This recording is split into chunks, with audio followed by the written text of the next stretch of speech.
So one of the things that I wanted to do for you guys was to give you, for you all, is to give you a real-time example of how you might start to incorporate your sources and places you might go wrong. So I've noticed across all of my classes in my institutions that this semester, I've had a lot of instances where people are having trouble figuring out how to incorporate their sources and not fall into traps of patch writing or patch paraphrasing or plagiarism. And I say plagiarism, I mean accidental plagiarism, because what I'm seeing a lot is people taking big blocks of text from their resources and incorporating it into their paper and citing it, but not changing the wording or quoting the wording.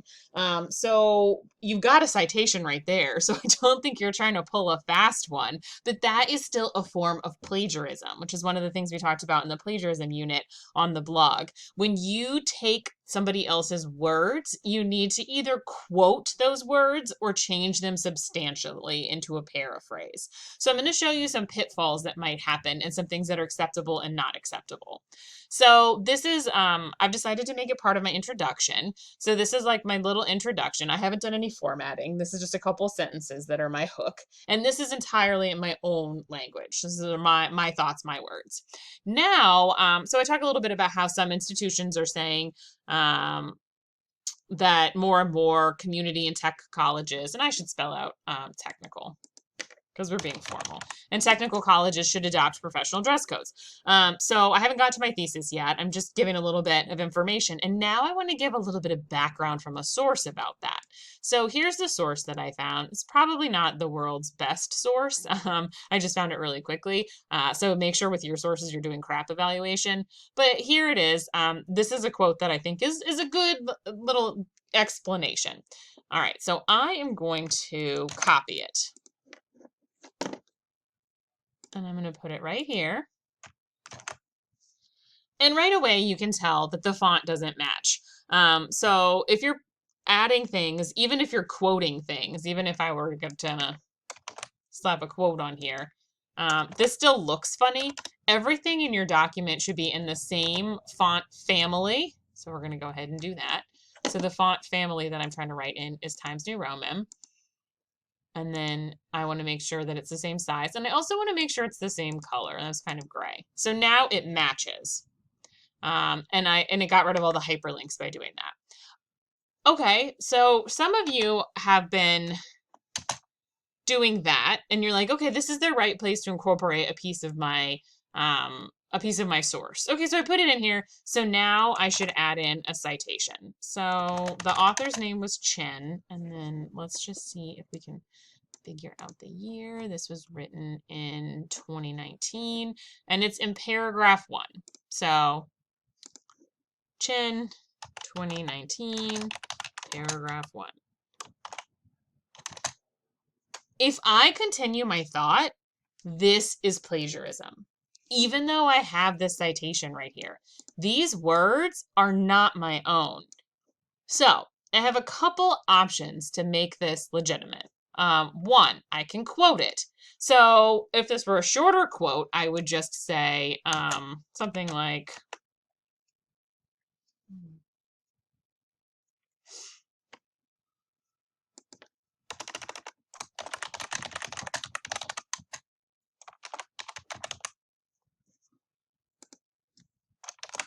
if that were a short quote, that would be fine. That's all I need to do. That is the difference between plagiarism and not plagiarism.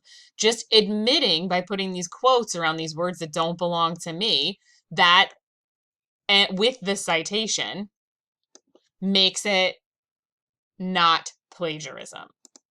If you had it like this, it would still, if you had the quotes, but you didn't explain where they came from, this would still be too unclear. If you split it into two,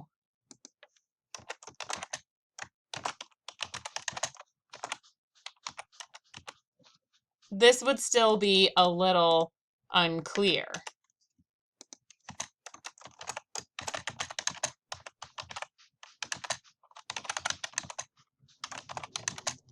You want to include, you would believe it or not, want to include this in both places, just to cover your bases.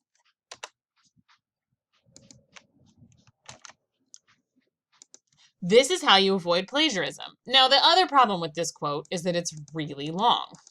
So in this case, quotations are actually not the appropriate way to go. If you had quotations here, that would alleviate your plagiarism problem, but it wouldn't fix your formatting problem, which says in APA when you, let's see, which says that in APA, when you have something that's over 40 words, which I'm just going to double check it. So I'm going to highlight this, and at the bottom of my screen, it's going to tell me that this is 57 words. So if it's over 40 words, you need to do it as a block quote. Here's how you do a block quote. Again, you set the sentence up. And with a block quote, you do not use quotation marks, but you do indent the whole paragraph because that lets the reader know, okay, all right, so we're dealing with something different. And I probably can. Okay. And then you would continue your paragraph right here. You keep writing just like that.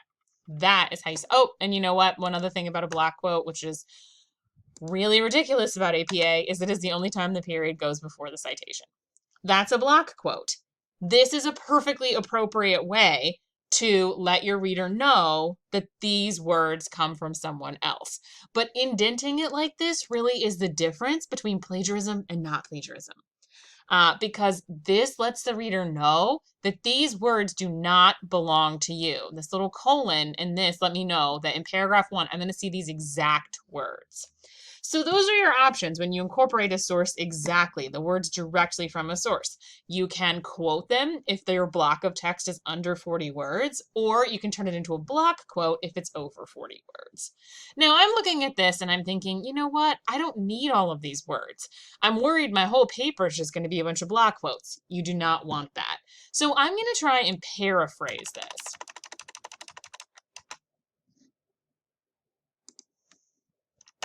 And I'm going to leave it right here, and I'm going to try and put it in my own words.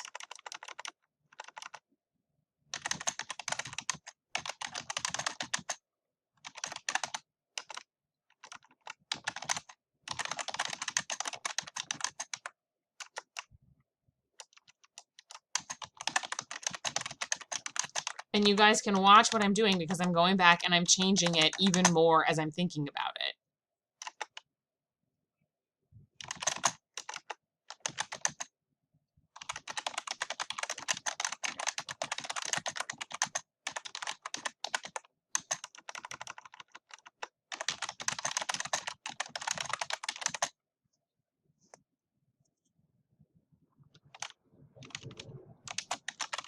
And I'm going to use the word administrators because in this case, there's really not a better way of saying that. When you paraphrase, you can use one or two.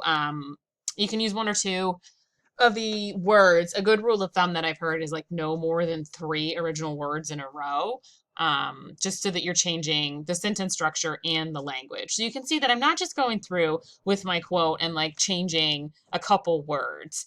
I'm actually rewriting the whole idea into my own words.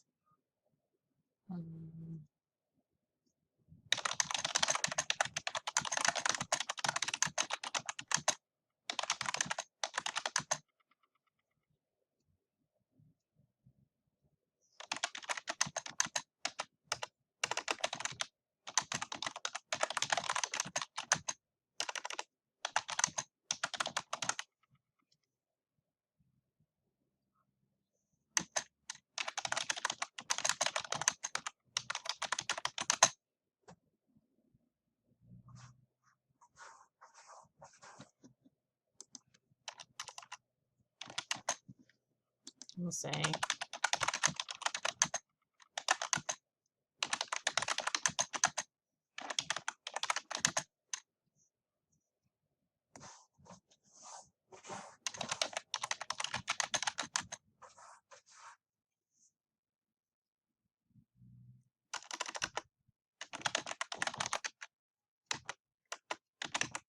And I don't think I need the idea. That's not really my focus about a clean, safe campus. So I'm just going to leave that out.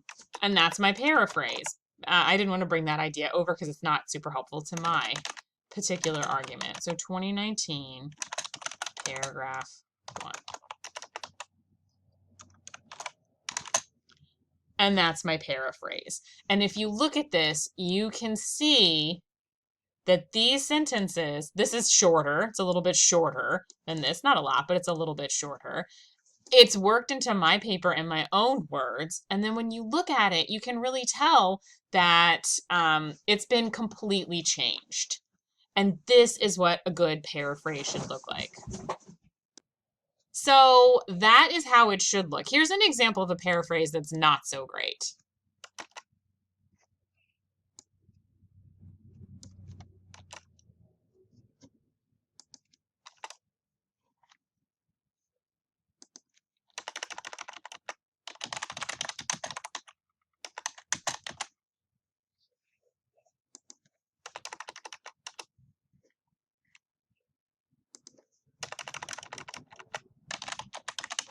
I'm like, that's kind of awkward even.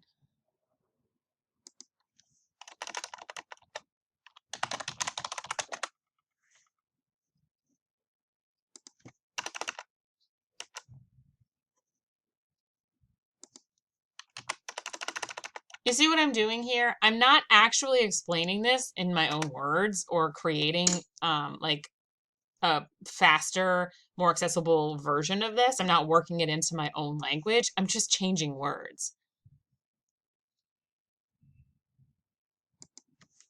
You know, and so maybe I'm like, how can I replace essential? Let me look up synonyms.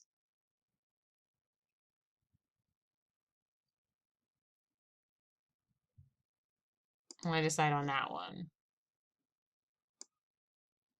And you can see how sometimes this doesn't work. Let's see if we can find an example here.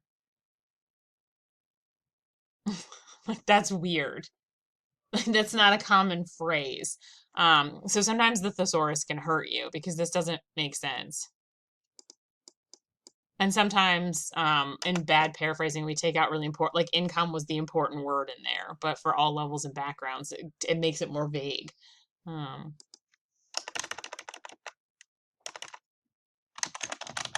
So that's an example of a not great paraphrase. And this kind of paraphrase is likely going to get flagged in the plagiarism report.